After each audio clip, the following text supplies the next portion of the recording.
It was an ending that led to the beginning of my awakening, so that is where I will start, at the point where I quit my job to follow my heart. 2008 was the year I was at the top of my game. #1 newspaper columnist in 5 western states. Shoot, everybody knew my name. Unless you regard that as empty boasting, let me be precise. I was nominated for the prestigious Pulitzer Prize twice. But in a moment of impulse, I walked away from the only career I had ever known. After 25 years, I was an expert at cherry-picking the words of others, sautéing them with my own, and serving up such a spicy banquet of salacious sentences you wouldn't even have room in your belly for dessert. Yet, my storyline fit the moral of the fiction you told yourself about who you thought I was.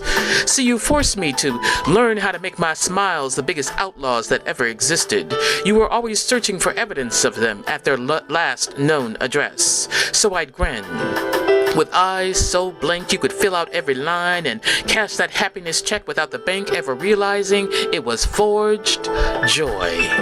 Year after year, I tried my best to remember the right steps to that dance with deception. Keep your weight on the balls of your feet. Extend right arm up, keep it tense, pay attention, follow his lead. Stand with your feet close together, step backward with your right foot, then your left. Bring your right foot next to your left foot.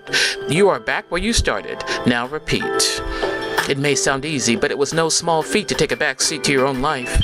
But in public, I was the good journalist, the good mother, the good wife.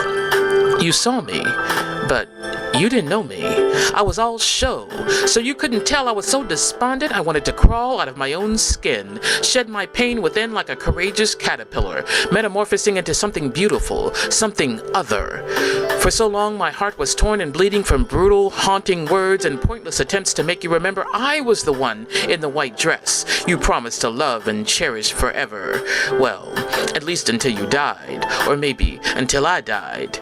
And at that moment, I thought those were appropriate words to a song, yet in real life, you were intent on moving that process along. So, in a moment of lucidity, or rather what you called inherent stupidity, our marriage became liquidity. I cashed in my dreams for my freedom. I quit you. I was done. And eventually, I quit my job too. People thought I was crazy for following my heart. Heart don't pay the rent, they warned, but a heart, I learned, can restore passion to a deflated soul so weary and wounded she was blinded to her own possibilities. I believe a heart can hold my hand and rub my back gently and say, look again, one more time, look again, until the day I can stand before a mirror alone and like what I see looking back. That is what art has done for me. It saved my life. People always want to talk about social justice, about fighting for issues bigger than themselves, and that is certainly a necessary gesture, a noble cause, to use art to call attention to poverty, violence, and wars. But I say, to live life authentically, you first have to know how to be your own cause. Honestly, how can you save a life when you're drowning in misery and can't even breathe? Go find your misplaced heartbeat. Understand that the people who gave you advice dressed in wolves' clothing, you can't, you shouldn't, you couldn't, you aren't, and you never will be. They lied to you. So forgive yourself. You believed loved ones always spoke the truth. You didn't know. Be diligent in the search for the right expression of your own reality. Look between the cracks of life's cement and celebrate your weeds for having the audacity to reach for sunlight.